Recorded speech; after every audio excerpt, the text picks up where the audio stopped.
I warned you. Celeste Vicenzi had a suicidal plan. Walk into the Don of the Balocchi Familia's bedroom, in a baby doll, at midnight, to confront him about her father's murder. And when Renzo Balocchi opened his eyes and saw her there, white silk against golden skin, he said, "If you walk into my room like this again, you're not leaving alive." Then she smiled, her first real smile in 5 years. "I'll come in, but next time I'm coming armed." Hi, I'm Lena, the owner of this channel. So today, my special shout-out goes to Kavanaugh and Rosa. Thanks for your support, guys. Now tell me something. Can love between people from rival families work? Let me know in the comments. Chapter 1, Baby Doll and Confrontation. I saw him near the villa. He shouldn't be here. Renzo Balocchi's bedroom door wasn't locked, and that should have been my first warning that I was making the biggest mistake of my life. But I didn't come all the way to Villa Balocchi, in the middle of the Sicilian night, to back down in front of an open door. I came to look into the eyes of the man who destroyed my family, and pull from him the confession I'd been chasing for 5 years. The white silk baby doll I wore wasn't my choice. It was strategy. Women who entered an Italian Mafia Don's bedroom usually had a very specific intention, and I needed the guards to think exactly that when they saw me walking through the corridors. I needed them to see me as just another temporary conquest of their boss, not as Marco Vicenzi's daughter coming to collect a blood debt. My bare feet made no sound against the cold marble as I moved through the room plunged in shadows. Moonlight streamed through the wide windows, illuminating Renzo Balocchi's silhouette. Asleep in the king-size bed, and even sleeping, he looked dangerous in a way that made my heart race with fear and anger in equal parts. I stood there, watching the man who commanded one of the most powerful families in Sicily, and touched the knife hidden on my thigh. The Krav Maga classes my father insisted I take since I was 8 taught me how to kill, but being here now, feet away from his murderer, was different from any training I'd ever done. He woke up before I decided to move closer. The instinct of a born predator made his eyes open and find me immediately, without the slightest trace of sleep or disorientation. And I realized he already knew I was there long before opening his eyes. Renzo sat up in bed, with a calm that was more frightening than any display of anger could be. He wasn't wearing a shirt, and the moonlight drew shadows on his abs, but I forced my attention to remain on his face, on the dark eyes studying me with an intensity that made my skin tingle. "If you walk into my room like this again," he said, his voice rough with sleep but loaded with deadly threat, "you're not leaving alive." The threat should have made me back down, should have reminded me of the danger I was running, but instead, something inside me broke free, something that had been trapped for 5 years. Since the day I buried my father and swore I'd find the man responsible, and I felt my lips curve, the first real smile in 5 years. "I'll come in," I said, feeling the adrenaline rush through my veins. "But next time I'm coming armed." The silence that followed was thick, loaded with tension that made the air feel heavier. Renzo watched me for a long moment, and I saw the exact instant his expression changed from controlled surprise to something that looked dangerously close to interest. "Celeste Vicenzi," he said, and my name in his voice sounded like accusation and recognition at the same time. "Marco Vicenzi's daughter." It wasn't a question. "You remember his name," I said. Renzo tilted his head, studying me with attention that seemed to see through the white silk, through the skin, straight to the bones. "I remember them all," he answered, pausing. "The question is, what do you want?" I took a step forward, out of the shadows. "Confirmation." "Of what?" "That it was you, that you ordered my father killed." The silence that followed was heavy. Outside, Mount Etna smoked against the starry sky, a threatening presence that matched perfectly with the man in front of me, and all of Sicily seemed to be holding its breath. Renzo got out of bed with fluid movements, like a predator preparing to attack. He moved to the window, turning his back to me in a way that was clearly a test, and I realized he wanted to see if I'd take the opportunity to attack him. "And if I had killed your father," he said, looking at the nighttime landscape, "you'd already be dead. So it was you," I said, anger burning in my chest. He turned slowly, and for the first time, I saw something like genuine interest on his face. "I neither confirm nor deny," he said, starting to approach with measured steps. "But Celeste," my name sounded different now. Softer, more dangerous. "If you suspect, why did you come here? Alone? Vulnerable? Who said I'm vulnerable?" He stopped too close. So close I could feel the heat emanating from his body. So close I had to tilt my head back to maintain eye contact. "You're not who you appear to be," Renzo said, and those dark eyes searched my face as if reading secrets. "None of us are," I replied. "The difference is that I admit it. Something changed in the air between us. The temperature seemed to rise, and suddenly I was aware of every inch of space separating us, of the way his breathing deepened, of how my own lungs seemed to have forgotten how to function. Renzo invaded my personal space completely, and I smelled him. Something woody and expensive mixed with whiskey and danger. "You know I can kill you. Here, now." It should have been a threat, but it came out almost like a whisper, and I realized there was something else happening here. There was an invisible electric current between us. There was tension that had nothing to do with violence and everything to do with the way he was looking at my mouth. "You can," I said, my voice coming out hoarse. "But you won't." "Why not?" "Because I'm the only person who looks at you like you could bleed." I paused. "And you like it." The silence was loaded with something intense. Renzo went completely still, his eyes fixed on mine, and I could see the pulse beating in his neck, the way his jaw muscles contracted. Then he took a step back. Just one, but it was as if a spell had been broken. "Get out of my room. I'm not finished yet."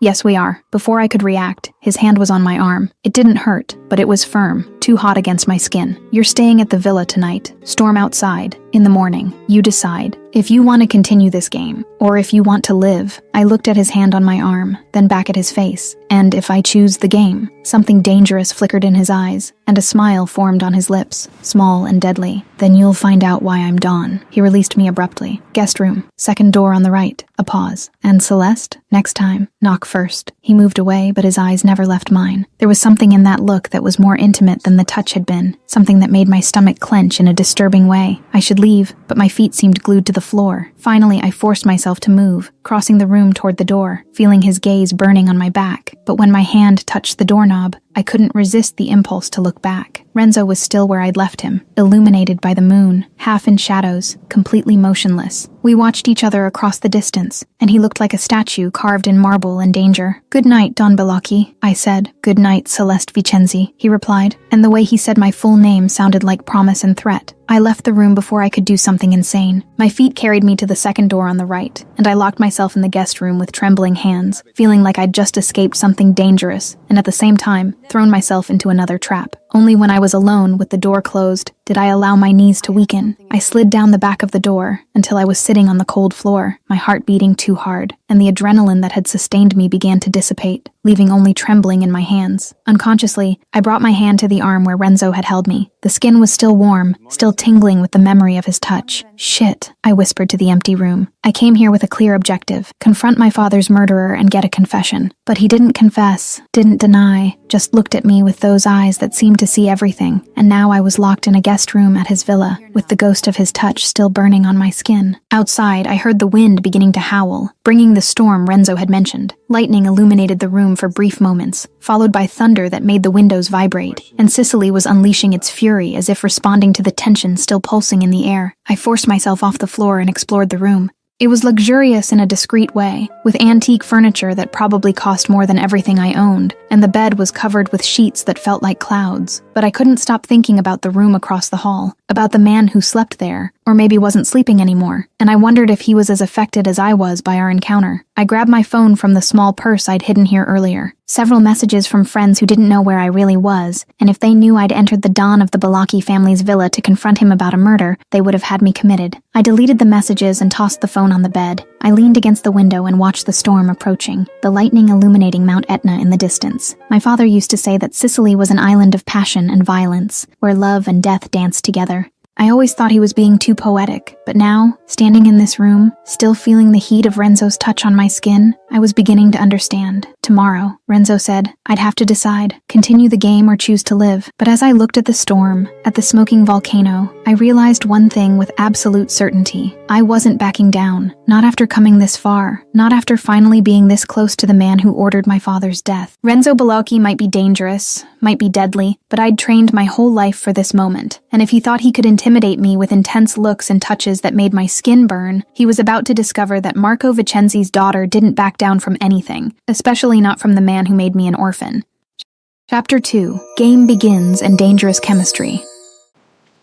I want the truth. What are you talking about?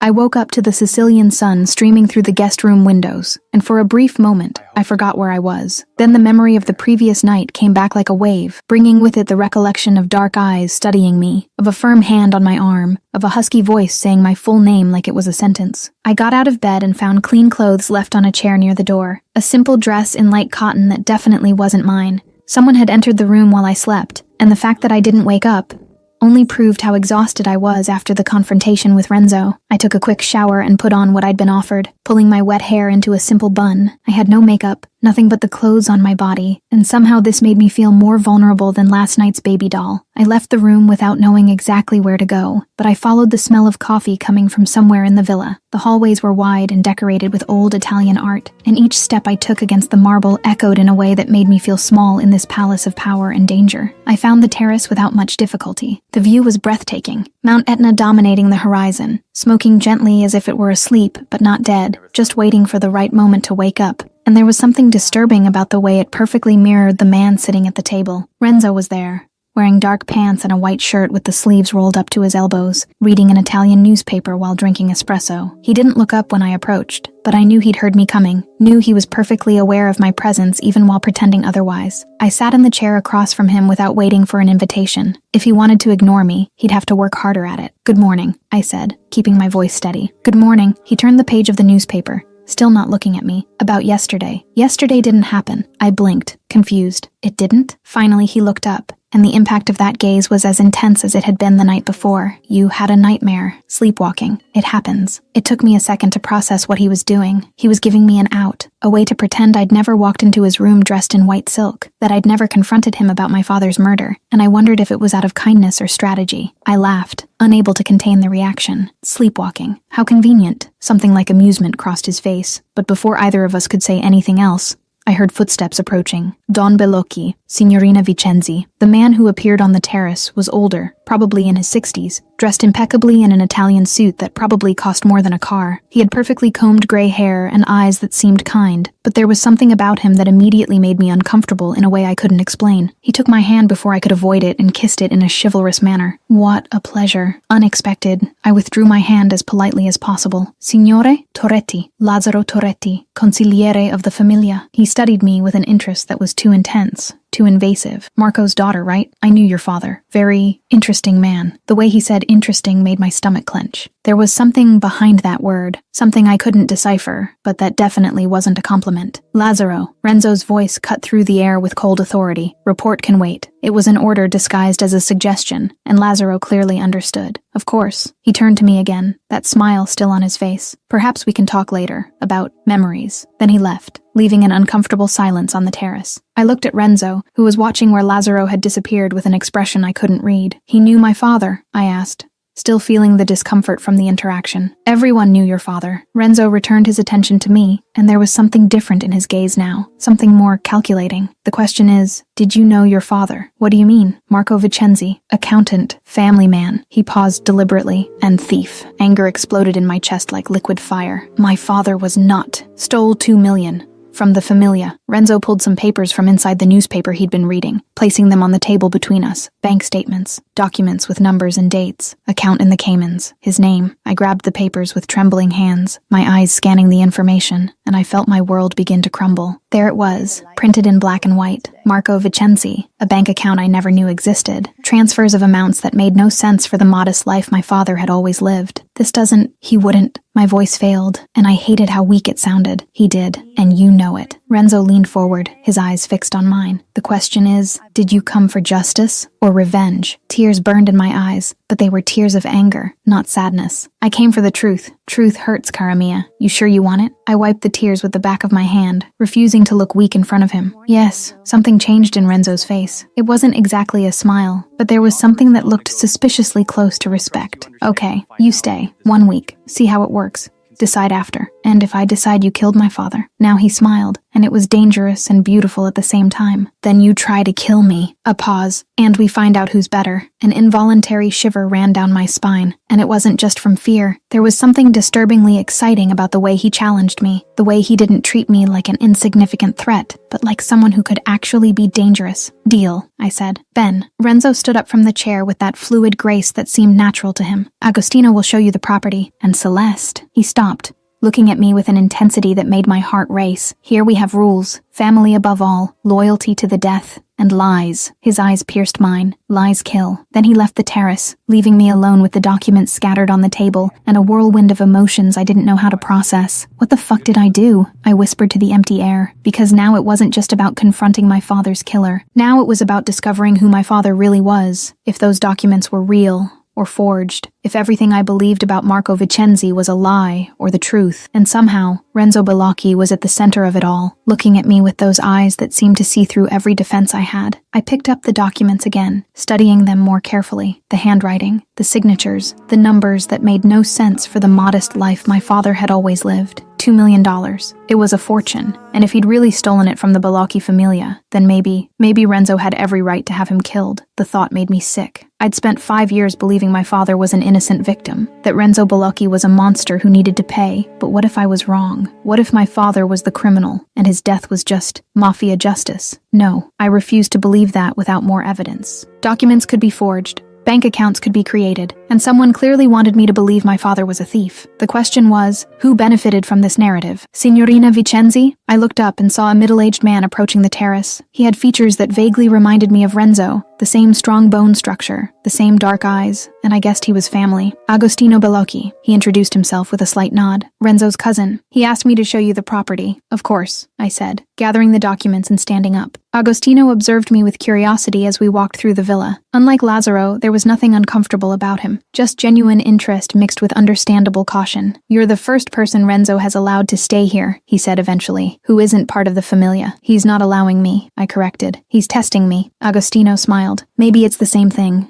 To him. We passed through perfectly manicured gardens, ancient fountains, areas of the villa that seemed to have centuries of history impregnated in the walls. Agostino explained the family structure, how the business worked, always with that caution of someone who knew exactly how much information to give and how much to withhold. Can I ask a question? I said eventually. Depends on the question. Lazzaro Toretti. How long has he been consigliere? Agostino stopped walking, studying me more carefully. Since before Renzo became Don. Why do you ask? Just curious, I lied, but from the way he looked at me, it was clear he didn't believe it. Lazzaro was the one who raised Renzo after his father died, Agostino said carefully. He's important to the familia, but not to you, I thought, catching something in his tone. There was reservation there, maybe even distrust, and I wondered if Agostino also felt that discomfort that Lazzaro inspired. We returned inside the villa when the sun was already high in the sky. Agostino left me in the library, an impressive room with shelves that went from floor to ceiling, and books that were probably worth fortunes. Renzo will be busy until dinner, he said. You're free to explore. But Signorina Vicenzi, he looked at me seriously. Be careful. Not everyone here is your friend. Then he left, leaving me alone in a sea of books and secrets. I spent the rest of the day exploring the library, looking for anything that could give me more information about the Bellocchi familia, about my father, about what really happened 5 years ago. But all I found were books about Italian history, philosophy, and some novels in English that seemed out of place. When the sun began to set, painting the sky orange and pink, I caught myself thinking about Renzo, about where he was, what he was doing, if he was thinking about me as much as I was thinking about him, and I hated the fact that thought even crossed my mind. He was my enemy, the man who probably ordered my father's death. It didn't matter how my heart raced when he looked at me. It didn't matter how my skin tingled when he touched me. None of it mattered. I was here for justice, for truth, for revenge, if necessary, and nothing, not even dark eyes and dangerous smiles, was going to divert me from that path.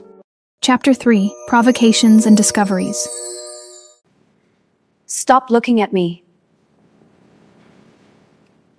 The following days at Villa Bellocchi passed in a fog of observation and discovery. Renzo gave me access to almost the entire property, except for his office, and some areas that Agostino politely suggested I avoid, and I took advantage of every second to study the man I'd come here to confront. What I discovered surprised me in ways I didn't expect. Renzo Bellocchi wasn't the sadistic monster I'd built up in my head over 5 years. He was calculating, yes.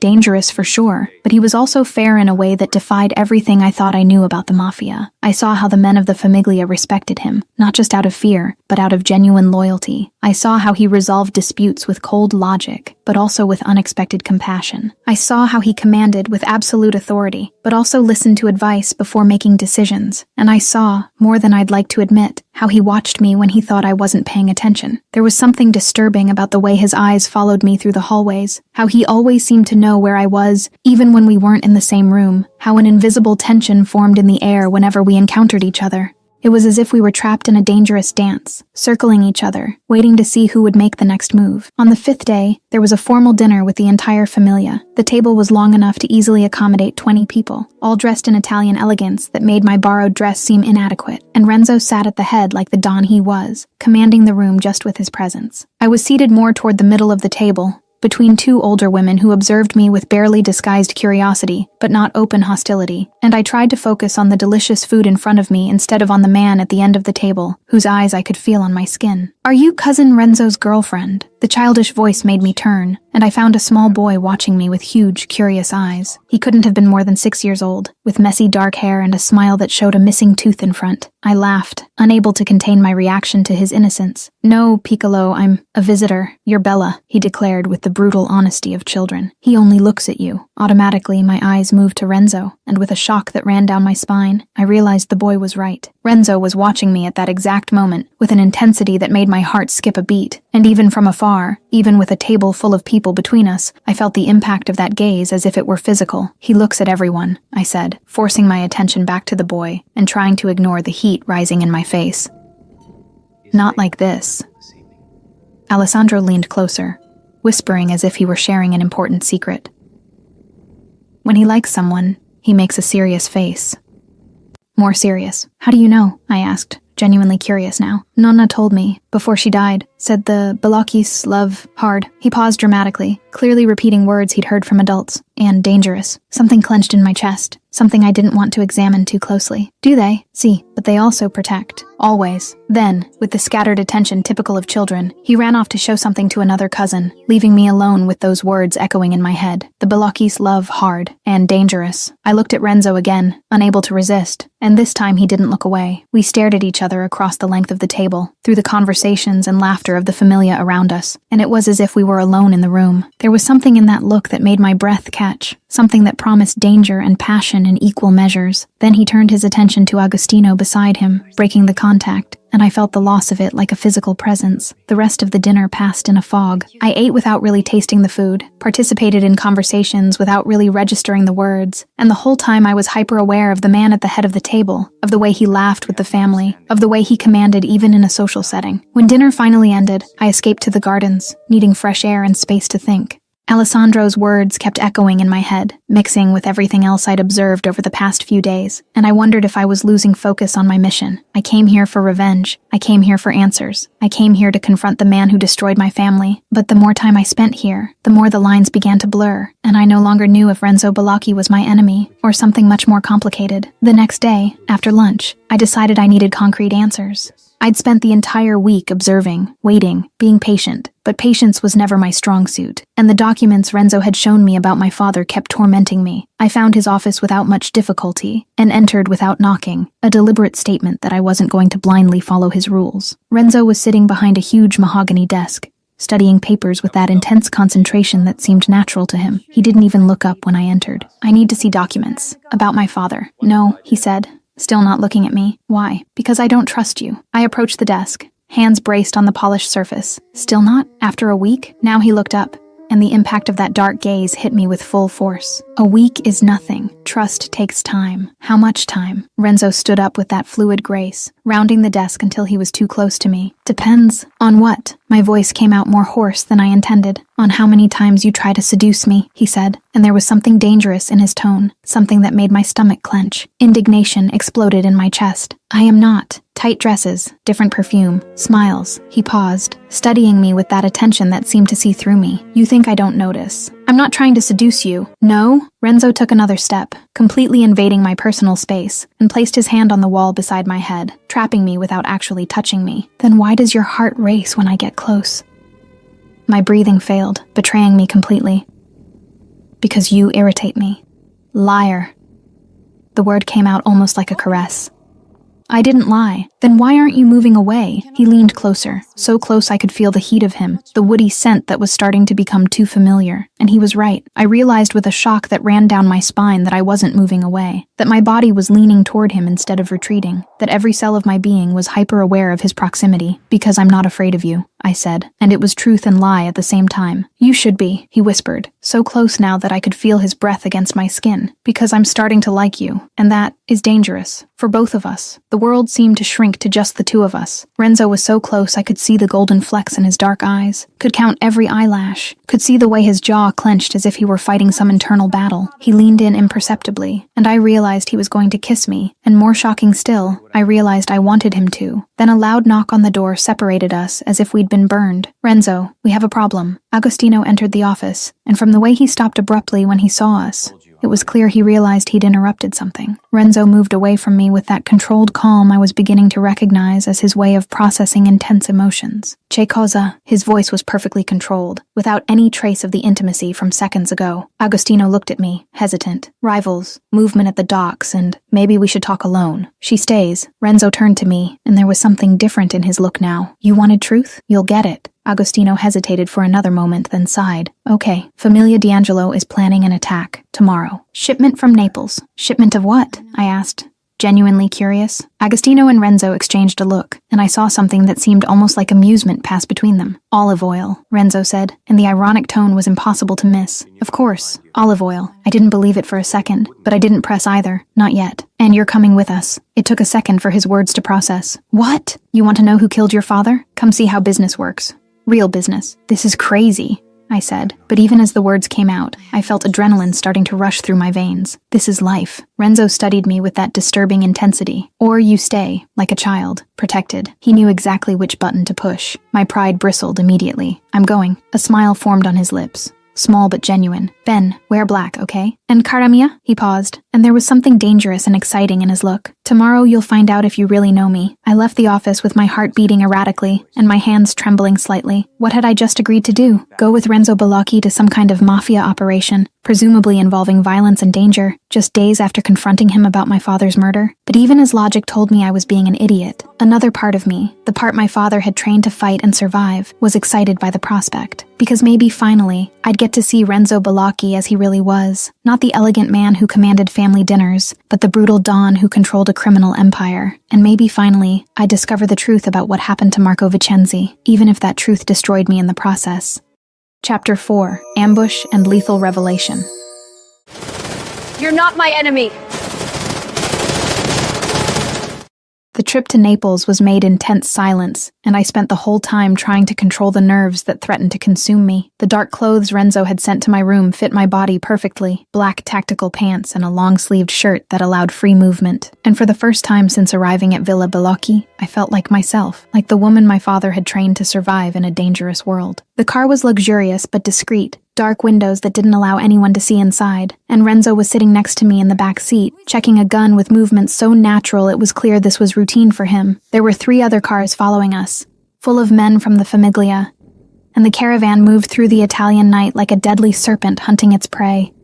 "You stay in the car," Renzo said for the 3rd time, and his tone was one of absolute command, with no room for discussion. "I'm not going to stay in the..." Gunshots cut through my words like razors through silk. Everything happened too fast to fully process. The front windshield of the car exploded into thousands of fragments. The driver screamed something in Italian I didn't understand, and the car skidded violently to the side, as more shots echoed in the night, coming from all directions at once.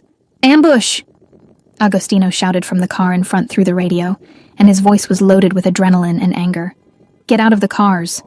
Now." Renzo pushed me to the floor with one hand, while opening the door with the other, protecting my body with his, in a way that should have irritated me, but instead made something strange happen in my chest. Then he got out of the car in one fluid movement, gun already in hand, already firing at shadowy figures I could barely distinguish in the darkness of the docks. I dragged myself out of the car on his side, staying low behind the protection of the metal, and what I saw made my blood freeze. There were at least 20 men surrounding us, maybe more, all armed, all shooting with a precision that suggested professional training, and Renzo's men were clearly outnumbered. But what shocked me most was realizing that those men weren't wearing the colors of the D'Angelo Familia. They weren't the rivals Agostino had mentioned. They were others, and from the way they attacked with perfect knowledge of our route and our timing, it was clear that someone from the inside had passed on the information. Internal betrayal. I saw Renzo move with a deadly grace that was simultaneously terrifying and mesmerizing, each of his shots finding its target with surgical precision, each movement calculated for maximum efficiency. This wasn't the elegant man who presided over family dinners. This was the brutal Don who built an empire through blood and determination, and there was something primitive about the way my body reacted to seeing him like this. Then I saw 3 men approaching him from behind. while he was distracted with other attackers in front, and something inside me simply reacted before my brain could process the decision. The instinct my father spent years cultivating took over completely. I moved without thinking, years of training transforming my body into a fluid weapon. The first man didn't even see what hit him when I grabbed his gun with a Krav Maga move that disarms and unbalances at the same time, using his weight against him to throw him to the ground with enough force to leave him stunned. The second man tried to grab me, but I was already spinning, my elbow connecting with his face at an angle that guaranteed he wouldn't be getting up anytime soon. And then the gun I'd taken from the first man was in my hands, the familiar and comforting weight of a Glock 19 that was almost identical to the one my father had taught me to use. The third man raised his gun toward Renzo, and I didn't hesitate, didn't think, just pulled the trigger and saw his body fall, before the sound of the shot even finished echoing. The silence that followed was both absolute and deafening. The fight had ended as quickly as it began, the attackers who were still alive fleeing into the night, when they realized they'd lost the advantage of the element of surprise, and now only the men of the Famiglia remained standing among the bodies scattered across the docks, and all of them were looking at me with a mixture of shock and respect I'd never seen directed at me before. But I only had eyes for Renzo. He stood a few meters away, completely motionless, and there was blood on his face. I don't know if his own or from some attacker, and his clothes were torn in some places, revealing the skin underneath. He looked at me with an expression I couldn't decipher, something between admiration and disbelief, and something deeper that made my stomach clench. "Where did you learn that?" His voice was hoarse, loaded with emotion he usually hid so well. There was still adrenaline rushing through my veins, making my hands tremble slightly, making my heart beat so hard I could hear it in my ears. My father put me in training at 8, Krav Maga, target shooting, combat. I paused, the memory of Marco Vicenzi teaching me to punch correctly so vivid it was almost painful. He said his daughter would need to defend herself. Something changed in Renzo's face, understanding mixed with respect. He knew that you'd enter this world. Apparently, the word came out bitter, because my father never explained to me why I needed to learn to kill, never told me that his life as a Mafia accountant would eventually catch up with me, and now he was dead, and I'd never have the answers I needed. Renzo approached, and the way he moved was different now, more careful, as if he were seeing a version of me he didn't know existed. "You saved me. You would have done the same," I said, and it was true. I knew it deep in my bones. Maybe. He stopped in front of me, so close I could see the drops of blood on his neck, so close I could see the way his chest rose and fell with controlled breaths. "But no one has ever—" He stopped, and for the first time since I'd met him, Renzo Balocchi seemed vulnerable. "Ever what?" I asked softly. "Protected me, since I became Dawn." His words carried a weight I didn't expect, a loneliness I recognized because I'd felt the same since losing my father. There was something fundamentally human in his admission, something that broke another layer of the defenses I'd built against him. "Renzo," I said, and his name came out different now, more intimate, more real. See? The realization hit me like lightning, so strong and so clear I wondered how I hadn't seen it before. "You didn't kill my father." The silence that followed was loaded with tension, and Renzo studied me with that disturbing intensity of his. "How do you know?" "Because a man who kills for betrayal wouldn't hesitate to kill me for suspecting." The words came out in a rush now, fast and certain. "And you protect, even those who challenge you." I saw the exact moment he processed what I was saying, saw the way his jaw clenched, how his eyes narrowed slightly. "So why does someone want you to think it was me?" The question hung between us, heavy with implications I was only beginning to understand. Someone had manipulated me, someone had planted evidence, someone had guided me to Renzo with the clear intention of pitting us against each other. Someone manipulated me. Anger began to burn in my chest. Not the old anger directed at Renzo, but a new fury directed at whoever had orchestrated all of this. Planted evidence. Suspicions? Who? His voice was dangerously calm, the kind of calm that precedes violence. I closed my eyes, forcing my mind back to those first days after my father's death, forcing myself to remember details I'd ignored at the time because I was lost in grief and anger. Lazaro. He showed up after my father's death, offered help, always mentioned you, always with anger in his voice when he said your name. Lazaro. The way Renzo said the name was icy, loaded with a controlled fury that was more frightening than any explosion could be. "Do you trust him?" I did. He raised me after my father died. Renzo ran his hand through his hair, a rare display of frustration. "But if he killed your father and manipulated you, what was the plan? Why do this?" The answer came to me slowly, piece by piece, fitting into a horrible puzzle. "For us to fall in love," I said, and the words came out almost like a whisper. "And then I'd betray you, or kill you." Emotional destruction. The silence that followed was absolute. Renzo looked at me with an intensity that made my skin burn, and there was something in his eyes I couldn't name, something that made my heart race in a way that had nothing to do with the fight that had just happened. "And did it work?" he finally asked, his voice low and dangerous. "Which part?" "Falling in love with me." His words hung in the air between us, heavy with implications I wasn't ready to face. Fall in love with Renzo Balocchi, with the man I came here to confront. With the Mafia Don who commanded an empire of violence and secrets? It was ridiculous. It was impossible. It was still deciding, I said, and it was lie and truth at the same time. Renzo laughed, and it was the first time I'd heard him really laugh, not the controlled sound he used at family dinners, but a genuine laugh that completely transformed his face. Liar, and maybe he was right. Maybe I'd already decided days ago. Maybe from the moment I walked into his room dressed in white silk and saw something in his eyes that defied everything I thought I knew about him. But admitting that, to him, or to myself, seemed too dangerous, seemed like the kind of vulnerability that could destroy me completely. So I stayed silent, and Renzo didn't press, just looked at me with that disturbing understanding that suggested he knew exactly what I was feeling, even though I refused to say it out loud. Around us, the men of the Familia began to move, tending to the wounded, documenting the dead, cleaning the scene with the efficiency of those who'd done this many times before, and the reality of what had just happened began to seep through the adrenaline still running through my veins. I had killed a man, had shot him without hesitation, and he was dead because of me. My hands began to tremble for real now, and the gun I was still holding suddenly seemed too heavy. Renzo gently took it from my fingers, putting it away carefully, and then his hands were on my shoulders, firm and comforting. "You did what you needed to do," he said, as if he could read my thoughts. "You saved me, saved others. Don't regret it." But how could I not regret it? How did I live with the knowledge that I'd taken a life? As if Renzo knew exactly what was going through my head, he pulled me closer, and for the first time, I allowed myself to accept the comfort he offered, resting my forehead against his chest and letting the reality of what had happened hit me completely. Not regretting when regret dominates your thoughts and your heart is one of the hardest things for anyone, including me. Chapter 5, Confession of Fear and First Kiss. Don't be afraid of me.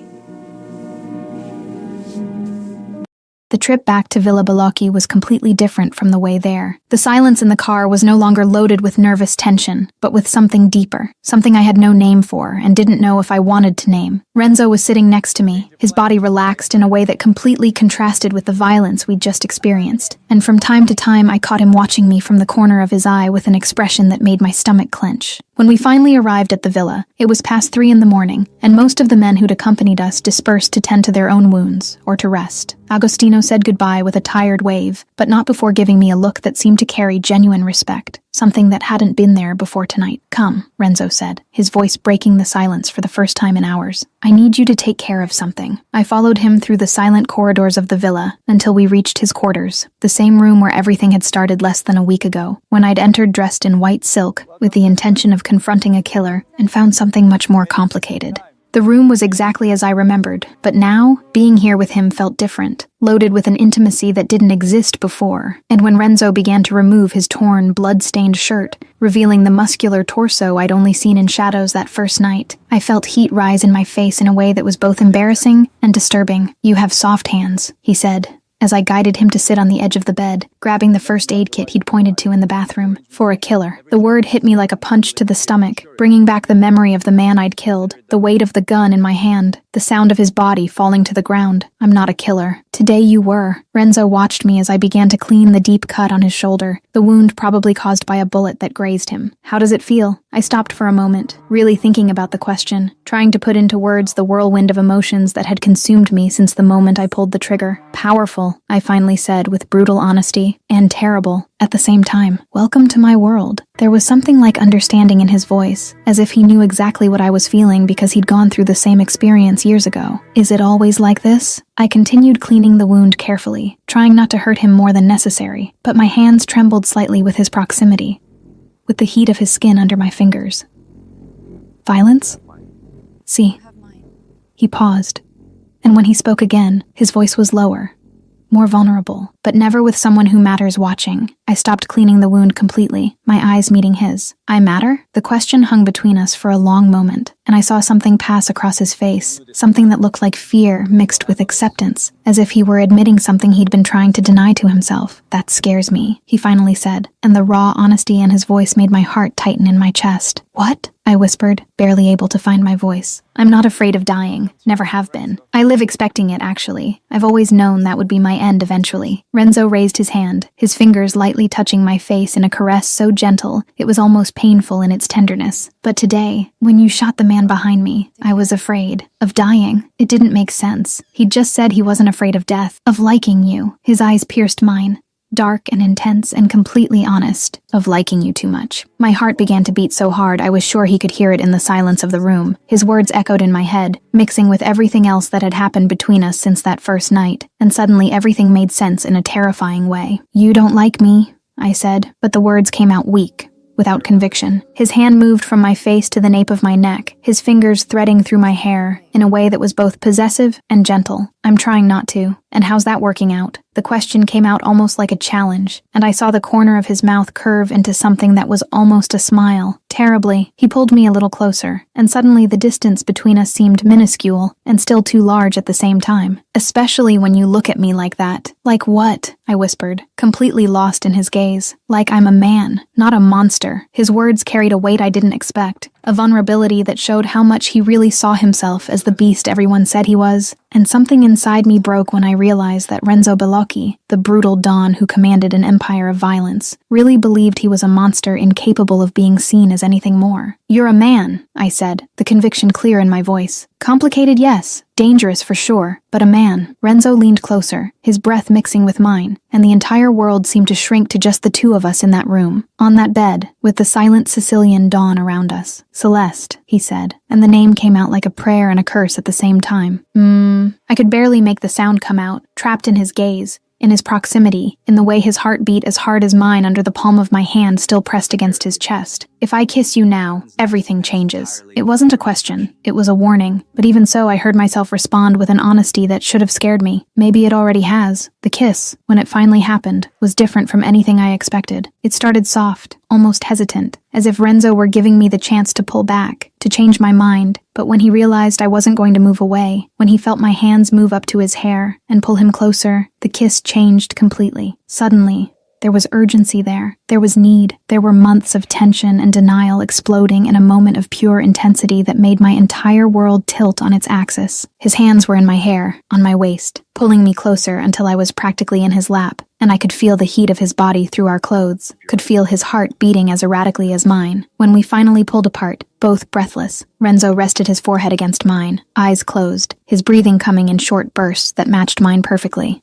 "Shit," he said, and the word came out hoarse and messy in a way that was so different from his usual control that I couldn't help but laugh. "Eloquent," I said, still trying to catch my breath. His eyes opened, and there was something there that was both dangerous and vulnerable. "You know what this means? That we're idiots?" The answer came out before I could think better of it, and I saw the smile form on his lips, completely transforming the face that moments before had been all serious intensity. "That now I'm going to have to kill anyone who looks at you," he said, and the tone was half serious, half playful in a way that made my stomach clench. A shiver ran down my spine, but it wasn't from fear. It was from something much more disturbing. Possessive, completely. Renzo leaned in and kissed my neck, right where my pulse beat out of control, and the sensation of his lips against my skin made my eyes close involuntarily. "And you? What?" I could barely form the word, distracted by the way he kept kissing that spot on my neck that apparently had a direct line to the rest of my body. "Jealous, if other women look at me." I opened my eyes and pushed him back slightly so I could see his face, and there was amusement there mixed with genuine curiosity. I thought about the question for a moment, trying to be honest with myself about what I really felt. "Experimentally, yes," he laughed, and the sound was rich and genuine in a way I rarely heard from him. "Ben, so we understand each other." "About?" I tilted my head, genuinely curious now about where he was going with this. "That this is mine now." He touched my wrist with his fingers, right where my heart beat visible under the skin, and I don't share. I should have been indignant at the possessive declaration, should have reminded him that I wasn't his property or anyone's, should have resisted the way he was claiming me without asking permission. But instead, I found myself saying something completely different. "Possessive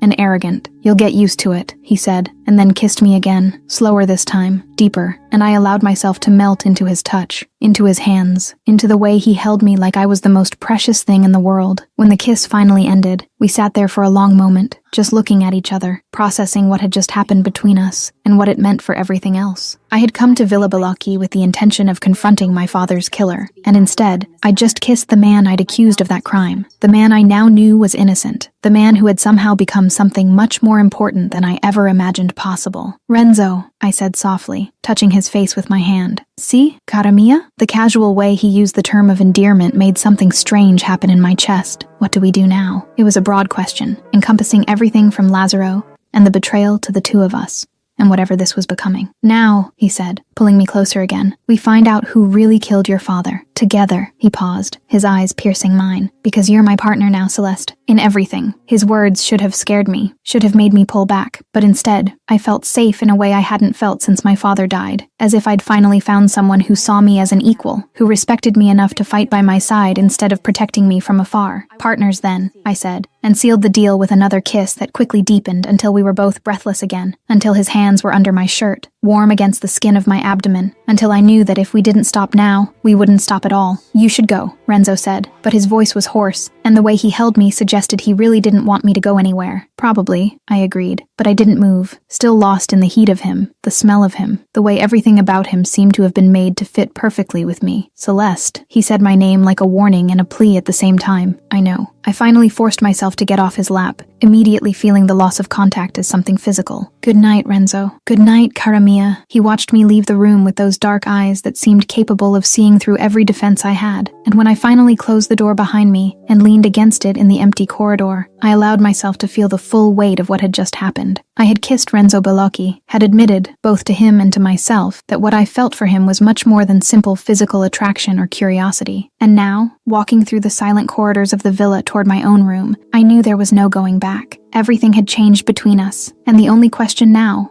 was what we would do about it. Chapter 6. Lazaro revealed and crisis of trust. He lied to us. What? Are you sure? We need to verify this immediately. A week had passed since the night at the docks, since the first kiss, since everything changed between Renzo and me in a way that couldn't be undone. We spent those days in a kind of strange limbo, closer than ever, but still investigating, still searching for evidence to prove what we both knew deep in our souls, that Lazaro Toretti was responsible for my father's death. Renzo included me in all the meetings now, treating me like an extension of himself, as if I'd always been part of the familia, and the other men began to respect me not just because I'd saved their dawn, but because he made it clear I was important to him in a way no one had been before. We were in his office when Agostino entered with an expression on his face that immediately put me on alert. He was carrying a folder full of documents, and the way he held it suggested the contents were explosive. "Renzo, you need to see this," he said, placing the folder on the desk between us. Renzo opened it without hesitation, and I leaned in to see better, my heart beginning to race when I recognized the names on the documents. Bank transfers, statements, signatures that looked familiar, but were slightly wrong in a way that only someone who knew my father's handwriting as well as I did would notice. "Lazaro," Agostino said, pointing to a series of transactions. Bank transfers. Celeste's father's account. He paused heavily. He forged documents. Marco Vicenzi never stole money. Fury exploded in my chest like a volcano. Hot and devastating and completely overwhelming. "He forged them!" My voice came out louder than I intended, loaded with all the anger I'd accumulated over the years. Renzo's expression changed instantly, the mask of the brutal Dawn falling into place, and when he spoke, his voice was icy in a way I rarely heard. "Why? More," Agostino continued, turning more pages in the folder. "Marco discovered that Lazaro was embezzling funds. For years, Marco was going to expose him, so he didn't need to finish the sentence. The implication hung in the air between us like toxic smoke. Lazaro killed my father." The words left my mouth like a death sentence, and manipulated me to, I looked at Renzo, seeing the understanding in his eyes, "to destroy you, not just destroy me," Renzo said, and there was something in his voice that was worse than anger. It was pain. "Break me, emotionally." He paused, and for the first time since I'd met him, I saw real vulnerability on his face. "He raised me. He knows that." He stopped abruptly, as if the words had gotten stuck in his throat. "Knows what?" I asked softly, touching his hand on the desk. His eyes met mine, and there was something there that made my heart squeeze in my chest. That I've never loved anyone, not even family, except... He looked at me in a way that made the entire world disappear. Now, the silence that followed was absolute. His words hung in the air like confession and condemnation at the same time, and I could see on Agostino's face that he was as shocked as I was by the involuntary admission Renzo had just made. "I'll leave you two." Agostino started to get up, clearly uncomfortable. "No, stay," I said quickly, because I needed answers now, couldn't wait. I turned to Renzo, my heart beating so hard I could hear it. "You love me?" The pause that followed was too long, too heavy. "Does it matter?" "Of course it matters." Disbelief colored my voice. "Why?" Renzo gestured between the two of us with a hand that trembled slightly. "You were put in my path, manipulated. This could just be programming." The pain his words caused was physical, as if he'd punched me in the stomach. "You think it is?" "I don't know what to think anymore," he said, and there was so much anguish in his voice that I knew he was being completely honest. Tears burned in my eyes, but I refused to let them fall. "Then maybe we should stop." Until we figure it out, maybe, he agreed. But the way he said the word made it clear we both hated that idea with every fiber of our beings. Or, Agostino said, breaking the tense silence, you confront Lazaro, together, and find out the truth. Renzo and I looked at each other, and I saw in his eyes the same conflict I felt inside me, fear mixed with determination, doubt mixed with certainty. Risky, Renzo finally said. For who? I challenged. For you. If he realizes we know, he kills you. First. The protective way he said it made my heart squeeze. Then we do it before he realizes, I said, feeling determination harden inside me like steel. Something changed in Renzo's face, something that looked suspiciously like pride. You don't back down. Never. I held his gaze, letting him see the truth in my words. So, partners? Partners, he agreed, but then added, but if this goes to shit, you protect me? It was half question, half provocation. I die first, he said, and there wasn't a trace of hesitation in his voice. The silence that followed was loaded with the weight of that declaration. It wasn't just about protection. It was about sacrifice. It was about being willing to give his own life for mine, and the meaning of that was impossible to ignore. That's pretty intense for a business partnership, I said, trying to lighten the tension with humor, but my voice came out too hoarse to work. Renzo's lips curved into something that was almost a smile. Ben, because this was never just business. And there it was, the admission we'd both avoided making out loud. Whatever this was between us, it had long ago surpassed the boundaries of partnership or strategic alliance. It was personal in a way that was terrifying and inevitable at the same time. Agostino cleared his throat, clearly uncomfortable with the intimate moment he was witnessing. So, what's the plan? I forced my attention back to the problem at hand, to Lazaro and his betrayal, to my father's death that finally had a name and face responsible. We confront him, with the evidence, make him confess. And then? Agostino asked. Then, Renzo said, and his voice was icy in a way that reminded me exactly who he was. Famiglia justice. His words were a death sentence, and we all knew it. Lazzaro Toretti had manipulated, lied, killed, and conspired, and now he was going to pay the price for all of it. I just hoped that when it was all over, when the truth finally came to light, Renzo and I could still look each other in the eyes and see something beyond the manipulation that brought us together. Because despite all his doubts, despite all my own uncertainties, I knew one thing with absolute certainty. What I felt for Renzo Bellocchi wasn't programming. It was choice. My choice. And I hoped that eventually he'd believe that too. Chapter 7. Confrontation with Lazaro. It's over, Lazaro.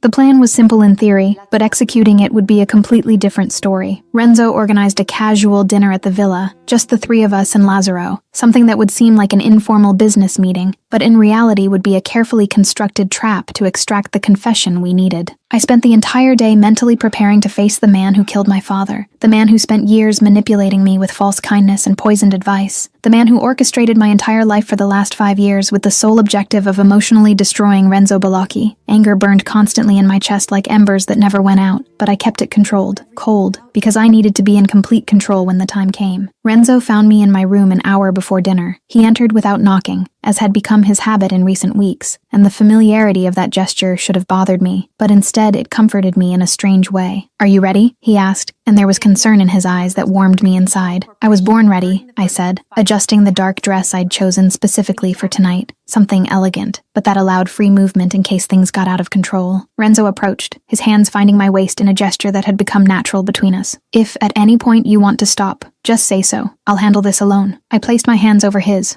holding him there. "No, this is as much mine as it is yours. My father, my revenge." Something passed across his face, something that looked like respect mixed with concern. "Just promise you'll be careful." "I promise," I said, and sealed the promise with a quick kiss that quickly threatened to deepen until we both remembered we had a task ahead. When we went down to the dining room, Agostino was already there, nervous but determined. The table was set for 4, the food already served, everything seeming perfectly normal, except for the tension that permeated the air like electricity before a storm. Lazaro arrived punctually at 8, dressed impeccably as always, the gentle smile on his face that I now recognized as a mask carefully constructed over decades. He greeted Renzo with the familiarity of someone who'd raised him, greeted me with that excessive interest that always made me uncomfortable, and sat at the table as if he didn't have a care in the world. "Renzo, Celeste, how domestic you two have become," he said, and there was something in his tone that sounded slightly disdainful, as if our closeness amused him somehow. "Sit, vecchio amico," Renzo said, gesturing to the chair across from him, and I noticed the way he emphasized old friend with just a hint of sarcasm. Lazaro sat, but there was something different about him now, a tension in his shoulders that hadn't been there when he entered. He sensed that something had changed, that the atmosphere was wrong somehow. Everything all right? Perfect, I said, pouring wine into his glass with a smile that didn't reach my eyes. We were talking about discoveries, recent ones. His eyes narrowed imperceptibly. What kind of discoveries? Renzo placed the documents on the table between them, the movement deliberate and controlled. Marco Vicenzi, you said he stole 2 million. There was a minuscule pause before Lazaro responded, so brief that someone who wasn't looking for it might miss it. And he did. Lie, I said, the word coming out with all the anger I'd held back for so long. You stole. And when my father found out, you killed him. The silence that followed was so dense,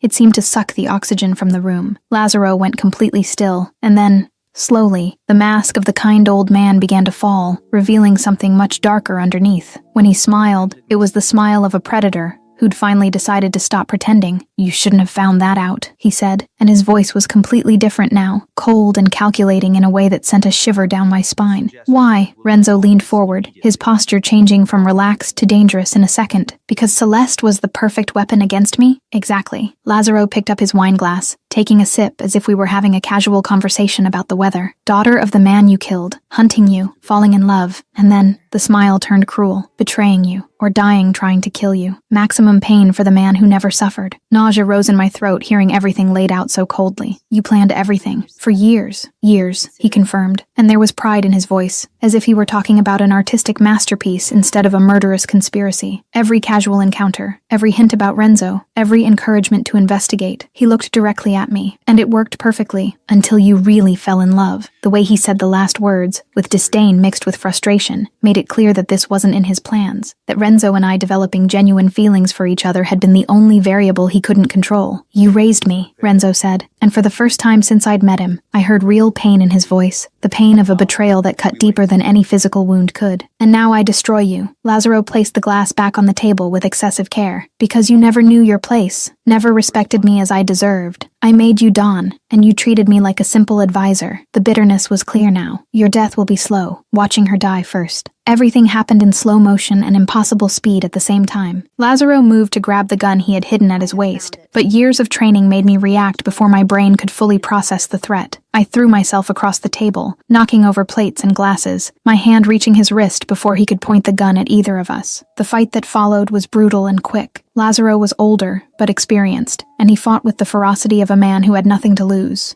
His elbows crashed against my ribs, trying to make me let go, but I maintained control of his armed hand while using my weight to unbalance him. Years of Krav Maga taught me that in a real fight, there were no pretty moves or perfect technique. There was only survival. I twisted his wrist at an angle where I heard something crack, and the gun fell to the marble floor with a sound that echoed through the hall. Renzo was there in a second, grabbing Lazaro by the collar and throwing him against the wall with enough force to knock the air from the older man's lungs. I picked up the gun from the floor, keeping it pointed at Lazaro while Renzo held him immobilized. Should have trained the girl better, Lazaro spat, blood dripping from the corner of his mouth where he'd bitten his tongue on impact. But I underestimated how much Marco Vicenzi loved his daughter. He loved me enough to prepare me for men like you, I said, my voice coming out firmer than I felt. Renzo looked at me over his shoulder, and there was something in his gaze that was pure astonishment. You're incredible. We're a good team, I replied, and I saw the moment he processed those words, their full meaning. The best. He turned his attention back to Lazaro, and the mask of the brutal Don was firmly in place now. And Celeste? See? What I feel for you isn't programming. It's choice. My choice. His words echoed through the hall, a public declaration in front of the man who'd tried to manipulate us, a complete rejection of everything Lazaro had planned. And despite the situation, despite the violence that had just happened, my heart filled with something warm and sweet. Even after everything, the manipulation? I asked, needing to hear him confirm it. Especially after, Renzo said, never taking his eyes off Lazaro, because you chose to stay, to fight, with me. Tears burned in my eyes, but they were tears of relief, not sadness. Everything I'd needed to hear, everything I'd feared was a lie, he'd just confirmed as truth. How touching, Lazaro spat with disdain. You think this matters? That love changes anything? You're still a monster, Renzo, and she's still the daughter of the man I killed. This will poison you until there's nothing left. No, I said, moving closer until I was beside Renzo, presenting a united front. You have no power over us anymore. It's over. Renzo was about to respond when hurried footsteps echoed through the hallway. Agostino appeared in the doorway of the hall, his face pale and worried in a way that immediately put me on maximum minimum alert. "Sorry to interrupt, but we have a situation." The way he said it, the urgency in his voice, made it clear that something very serious was happening. Something that couldn't wait even for the end of this confrontation. Renzo and I exchanged a look, and in that moment, we communicated volumes without saying a word. Whatever was happening, we'd face it together, as partners, as equals, as something much deeper than either of us was ready to name out loud yet. Chapter 8: External Threat and Fierce Protection.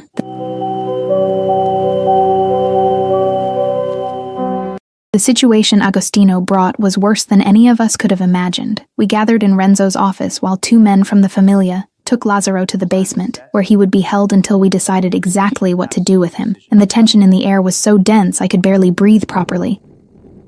"Rival Famiglis found out about Lazzaro," Agostino said, spreading photos and reports across the mahogany desk. "They think we're weakened, vulnerable." He paused heavily, his eyes meeting mine with something that looked like pity, "and they want Celeste." The silence that followed was absolute. I felt Renzo's body tense beside me, every muscle contracting as if he were preparing to attack something that wasn't physically present in the room. "Why?" His voice came out dangerously calm, the kind of calm I'd learned meant he was seconds away from exploding into violence. "Because now everyone knows," Agostino said, looking at Renzo with something that seemed like genuine concern, "that she's your weakness." Anger exploded in my chest like liquid fire. "I'm not a weakness." "No," Renzo said, turning to look at me with an intensity that made my heart stop. He stopped, searching for the right words. "Everything, which is worse, because now I have something to lose." His words carried a weight that went far beyond fear for my safety. They carried the recognition that I had become the most important thing in his life, the only thing that could truly destroy him if it were taken away. And despite the seriousness of the situation, something warm bloomed in my chest. "So, what do we do?" I asked, forcing my mind to focus on the immediate problem instead of getting lost in what his words meant. "You hide. I deal with the rivals." His tone left no room for discussion. It was pure command from a Don accustomed to being obeyed without question. Not a chance. I crossed my arms, planting my feet firmly on the floor in a way that made it clear I wasn't backing down on this. "We're partners." "Celeste." "Renzo," I interrupted before he could start arguing. "I'm not going to hide while you fight alone." I paused, letting a small smile form on my lips. "Besides, you saw how I fight. I'm useful." I saw the conflict pass across his face. Pride fighting with fear, respect for my ability, fighting with the instinct to protect me at any cost. "You're going to be the death of me, or your salvation," I replied softly, touching his face with my hand. "Do you trust me?" His eyes pierced mine, dark and intense and completely honest. "With my life." "Then let's end this. Together." Agostino cleared his throat, clearly uncomfortable with the intimate moment, but also impressed with the determination we both displayed. "They're going to attack tomorrow, at dawn, on the road to Naples. Then we'll be ready," Renzo said, his voice returning to command tone. "Gather all the men. I want our best team." "And Agostino?" He looked at his cousin with a serious expression. "If something happens to me, you protect her, no matter the cost." "Nothing's going to happen to you," I said with conviction. But Renzo just looked at me with that look that said he'd lived long enough in this world to know nothing was guaranteed. Dawn came too quickly, and I found myself preparing weapons alongside Renzo, in a silence that was both comfortable and loaded with tension. He'd given me a Glock identical to the one I'd used at the docks, and the familiar weight in my hand was comforting in a strange way. "You stay at my back," Renzo said for the 5th time as we checked the magazine of the last gun. "Always where I can see you, and you stay where I can cover you," I replied, refusing to be relegated to a passive position even now. The attack came exactly when Agostino had predicted, multiple Famiglis working together in a temporary alliance with the sole objective of taking down the Bellocchi Famiglia while they thought we were weak. But what they didn't expect was that we were prepared, that we'd turned that road into a carefully constructed trap. The fight that followed was chaotic and brutal in ways that even the ambush at the docks hadn't been. There were at least 30 men attacking, maybe more, and the sound of gunfire echoed across the Sicilian landscape like artificial thunder. But Renzo and I moved together as if we'd trained side by side for years instead of weeks.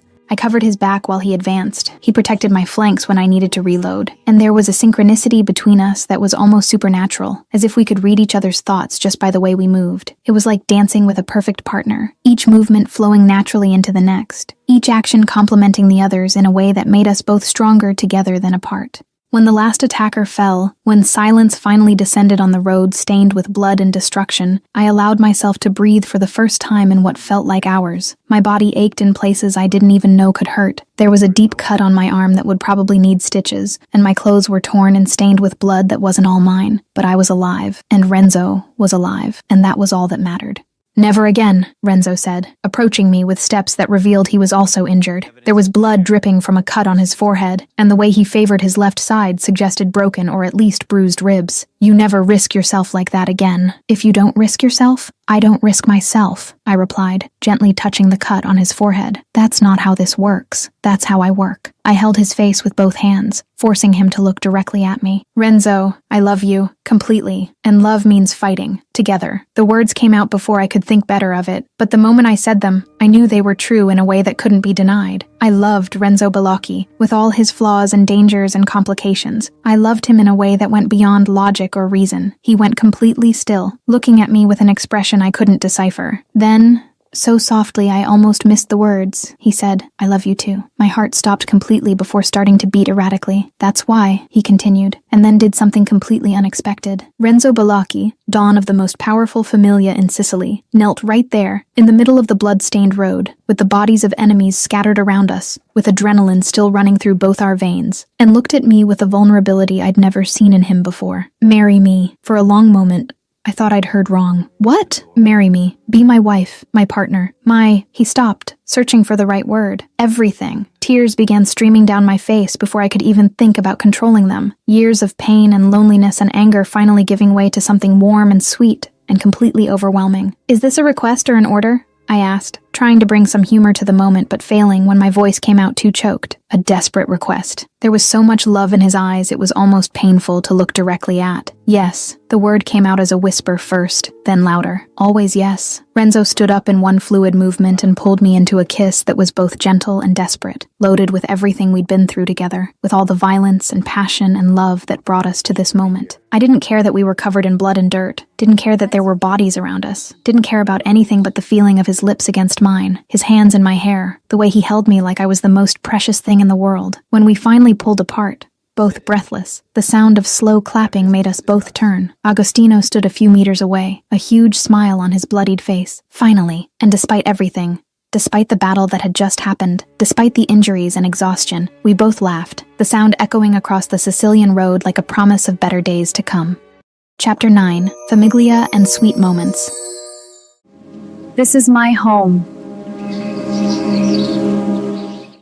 The weeks following the marriage proposal passed in a fog of preparations and celebrations, and for the first time since arriving at Villa Balocchi, I allowed myself to really believe that maybe I'd found a place where I belonged. Lazzaro was being held somewhere safe awaiting the Familia's judgment. The rival families had backed down after the brutal show of force on the road, and for the first time in years, I felt something like peace. The villa was full of Renzo's relatives I didn't even know existed, all arriving from different parts of Italy for the wedding preparations. There were aunts who hugged me like they'd known me my whole life, cousins who greeted me with cautious respect, mixed with curiosity, and a general energy of celebration that was both overwhelming and comforting. I was in the garden supervising the floral decorations when I heard small footsteps running in my direction. I turned just in time to see Alessandro running at full speed, his arms open and his smile showing the gap where his front tooth was starting to grow back. Zia Celeste, you're going to be my real Zia, he shouted, practically throwing himself into my arms with the full force of a 6-year-old rocket. I caught him in my arms, laughing at his enthusiasm, and felt something warm expand in my chest, hearing how naturally he called me Aunt. See, Piccolo, and you're going to be my ring bearer? His eyes widened so much they seemed to take up half his face. Can I? With the ring and everything? Of course you can. Renzo's deep voice came from behind me, and I turned my head to see him approaching with that confident walk that had become so familiar. But what struck me most was the expression on his face as he watched Alessandro and me together. There was something there that made my heart squeeze in my chest, a tenderness he rarely showed, a vulnerability reserved only for moments like this. Alessandro squirmed in my arms until he could see Renzo better, his smile getting even bigger if that was possible. Cugino Renzo, are you going to have bambini with Zia Celeste? The sound Renzo made was something between a cough and a choke, and I saw the flush rise slightly on his neck, in a way that was absolutely adorable in a man who was usually so controlled. One day, maybe. I felt my own face heat up at Alessandro's direct question, his innocence making it impossible to be angry at the invasion of privacy. Alessandro, too early to think about that. But Alessandro just shrugged with the frightening wisdom children sometimes display. Nonna always said, Familia Balocchi needs to continuare. He looked at me with those huge, serious eyes. And you're strong like Louis. Bambini will be strong too. I couldn't help but laugh at his simple logic. Thanks, I think. Alessandro leaned closer, whispering loud enough that Renzo could definitely hear, even while pretending to check something on his phone. And Louis is happier, since you arrived, smiles more. Instinctively, my eyes moved to Renzo, and with a shock of recognition, I realized Alessandro was completely right. Renzo was smiling as he watched us, not the controlled smile he used in business, but something genuine and warm that completely transformed his face. He is? See, before he was always serious, sad. Now, Alessandro gestured with his little hands in a way that was absolutely Italian, loose in his eyes. The Italian word echoed in my heart in a way words rarely do. Loose, light, Alessandro translated with the patience of someone used to switching between languages. You brought light to Louis. Then he hugged me with the surprising strength of a child, his little arms squeezing my neck. Grazie. Tears burned in my eyes before I could control them. Years of loneliness and pain finally giving way to the acceptance I didn't even know I needed so much. Grazie a te, piccolo. Alessandro eventually let go and ran off to show something to another cousin, leaving Renzo and me alone among the flowers that would be used at the wedding. He approached, his hands finding my waist in a gesture that had become natural between us, and pulled me back against his chest as we both watched Alessandro play with the other children. He's right, you know, Renzo said softly, his voice vibrating against my back in a comforting way. About what?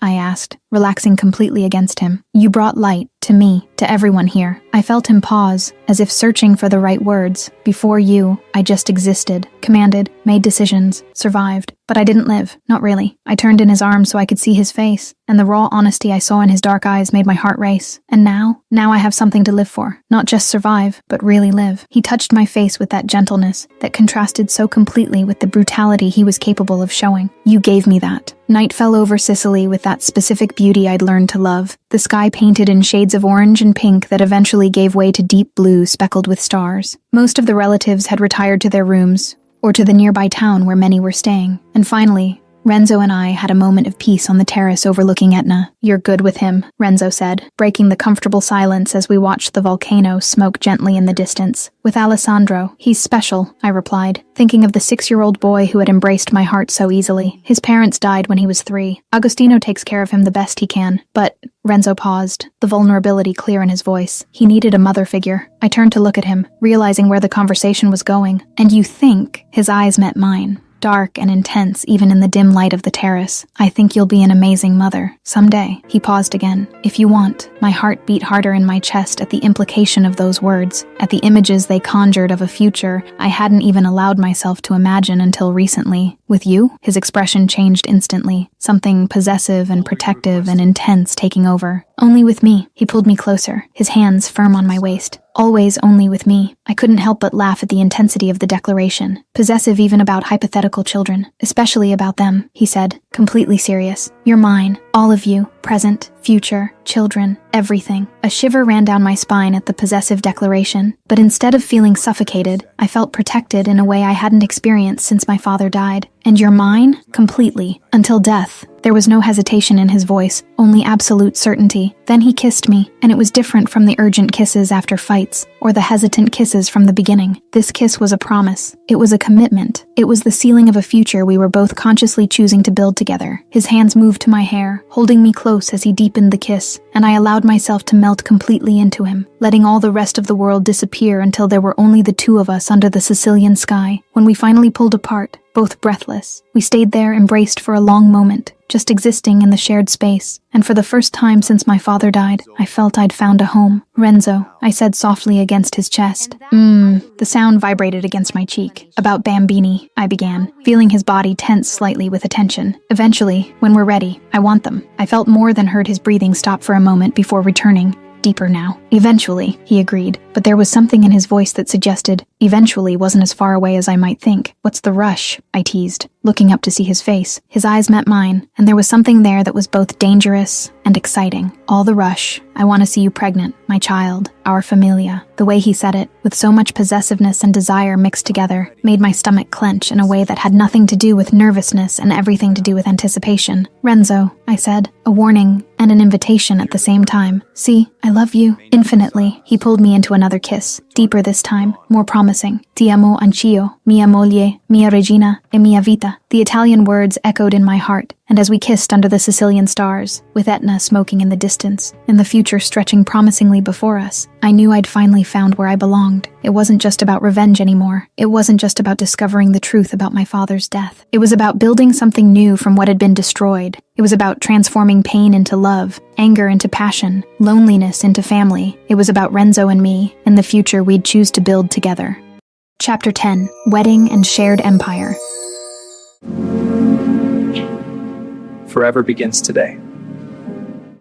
The morning of my wedding dawned with the Sicilian sky painted in shades of gold and pink that seemed to have been chosen specifically by the gods to bless this day. I woke up in the guest room where I'd spent that first frightening night weeks ago, but now everything was different. I was different, and in a few hours I'd leave this room as Celeste Vicenzi for the last time. The dress waiting for me was a classic Italian masterpiece, delicate lace that had belonged to Renzo's grandmother, combined with modern silk that hugged my body in a way that was both elegant and sensual. The veil was ancient, passed down through generations of Balocchi women, and when Renzo's aunts placed it over my head, I felt the weight of the tradition and acceptance it represented. The church in Taormina was small but ancient, with frescoes dating back centuries and wooden pews polished by time in the hands of countless faithful. It was filled to overflowing with members of the Familia, all dressed in their finest Italian attire, all here to witness the union that would transform a dead accountant's daughter into the Donna of the Balocchi Familia. When the doors opened and I began walking down the aisle, the entire world seemed to shrink to just the man waiting for me at the altar.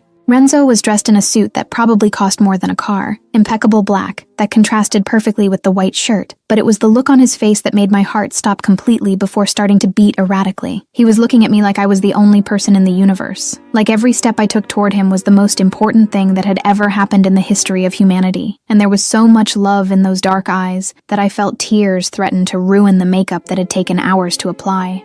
Alessandro stood beside Renzo, dressed in a small suit that was a perfect replica of his, holding the pillow with the rings with a seriousness that was absolutely adorable in a 6-year-old. When I passed him, I saw the small smile he couldn't completely hide, and I sent him a wink that made the smile grow even bigger. The priest began the ceremony with the traditional words in Italian, his voice echoing through the ancient walls of the church, but I could barely concentrate on anything but Renzo, the way his hand held mine so firmly, the way his thumb traced unconscious circles on my skin. Renzo Balocchi, do you take Celeste Vicenzi as your wife, to protect, honor, and love for all the days of your life? I do. Oggi e sempre. His voice was firm and clear, without any trace of hesitation, and the Italian words echoed in my heart like a sacred promise. Celeste Vicenzi, do you take Renzo Balocchi as your husband, to protect, honor, and love for all the days of your life? I didn't wait for the priest to finish completely. I do, con tutto il cuore. A murmur of approval ran through the congregation, and I saw the smile form on Renzo's lips, small but genuine, and completely directed at me. The priest continued with the traditional blessings, but when it came time to exchange rings, Alessandro stepped forward with the pillow, his little face serious as if he were executing the most important task in the world. Renzo took my ring first, sliding it onto my finger with a care that contrasted with the strength I knew those hands were capable of exerting, and then it was my turn to do the same with him. I now pronounce you husband and wife. You may kiss the bride. The kiss that followed was different from all the ones we'd shared before. It was long and deep,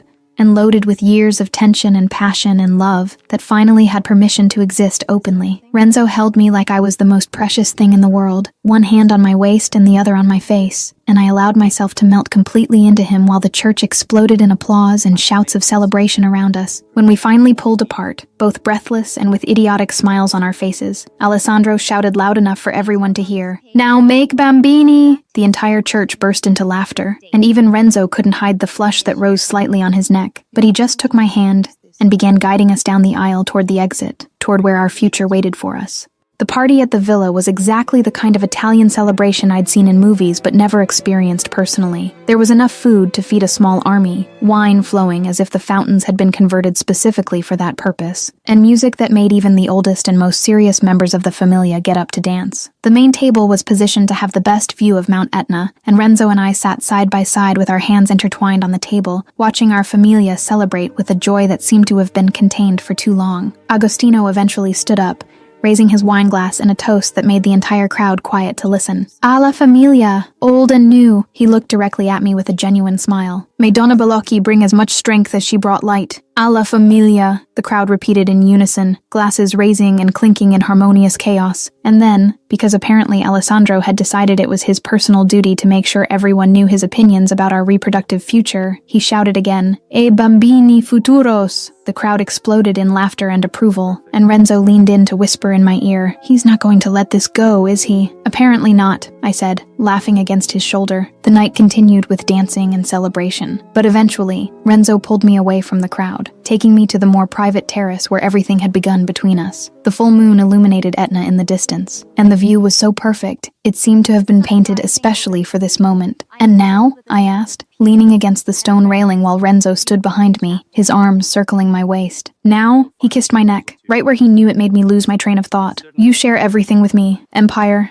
decisions, power." He paused significantly. "Equal." I turned in his arms so I could see his face, needing to confirm I'd heard correctly. "Equal. Donna and Don. Together." His eyes pierced mine with absolute intensity. "And Celeste, see?" His expression changed to something that was both dangerous and protective. "Anyone who touches you dies. Anyone who disrespects you disappears. Anyone who threatens you." He paused deliberately. "Praise I don't find them." A shiver ran down my spine, but it wasn't from fear. It was from something much more primitive and disturbing, possessive and protective. "And you're my equal in this," he said, a small smile forming on his lips. "Any woman who looks at me will deal with me." I finished with a smile that probably looked more dangerous than I intended. "And I definitely won't go easy." Renzo laughed, the sound rich and genuine. "Perfect." Then his expression became more serious, more intense, and about Bambini. "Eventually," I said, but there was less conviction in the word than before. "How eventually?" He pulled me closer, his hands possessive on my waist. "What's the rush?" His eyes darkened with something that made my stomach clench. "All the rush. I want to see you pregnant, my child. Our familia." "Renzo," his name came out as warning and plea at the same time. "See? I love you. Infinitely. Ti amo anch'io." He kissed me, deep and promising. "Mia mogli, mia regina, mia vita." 2 years later, the meeting room in the palazzo in Rome was full of men from the familia, all dressed in expensive suits and discussing the latest business developments with the seriousness such matters deserved. But what would have been impossible to imagine a few years ago was the 6-month pregnant woman sitting at the head of the table beside the Don, actively participating in every decision and being heard with the same respect as him. "Operation Palermo needs more men," I said, studying the report spread in front of me. Agostino, now officially my second in command in certain operations,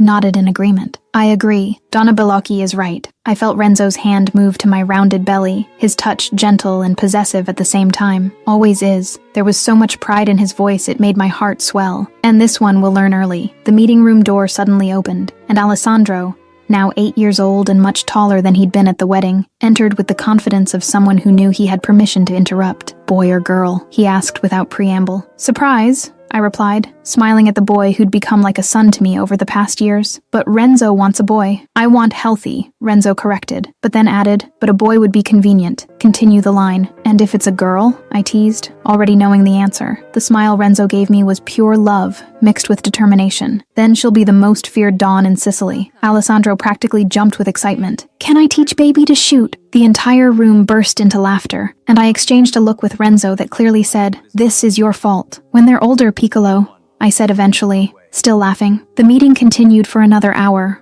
but eventually everyone dispersed, leaving only Renzo, me, and Alessandro in the large palazzo. We moved to the terrace overlooking the city, and the beauty of Rome at dusk never failed to impress me, but it was Renzo's hand intertwined with mine that really made everything seem perfect. "Our familia," Renzo said softly, watching Alessandro play near the plants. "Perfect. Finally," I agreed, leaning against him and feeling the baby kick lightly, as if agreeing with the assessment. We stayed in comfortable silence for a long moment, just existing in the shared space, until Renzo broke the quiet with a question that seemed to have weight beyond the simple words. "Renzo, are you still afraid of liking me?" He laughed softly, the sound vibrating against my back. "Cara mia, now I'm afraid of losing you. Much worse." I turned in his arms, touching his face with my hand. "You'll never lose me. Promise. Promise," he repeated, sealing it with a kiss that was as full of love as the first we'd shared. "I love you." And there, on the terrace in Rome, with our familia around us and our future growing inside me, I knew I'd found something I'd never looked for, but desperately needed. A home, a partner, a love that would survive any storm. I'd come to Sicily looking for revenge and found redemption. I'd come looking for a killer and found a husband. I'd come looking for justice and found love. And now, with Renzo's hand on my belly and the future stretching promisingly before us, I knew that all the choices I'd made, all the risks I'd taken, all the fights I'd fought, had been completely worth it. This was my familia now, my empire, my love, my life, and I wouldn't trade it for anything in the world.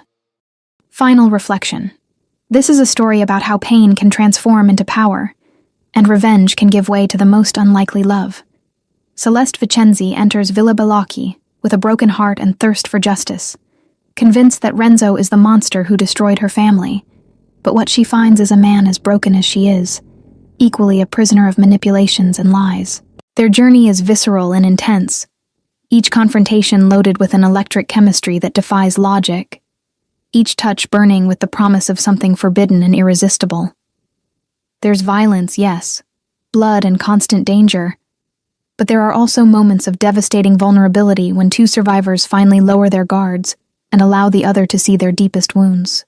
The story's energy pulses between extremes, from icy fury to burning desire, from paralyzing fear to fierce courage, from absolute loneliness to the overwhelming intimacy of two souls who recognize each other through chaos.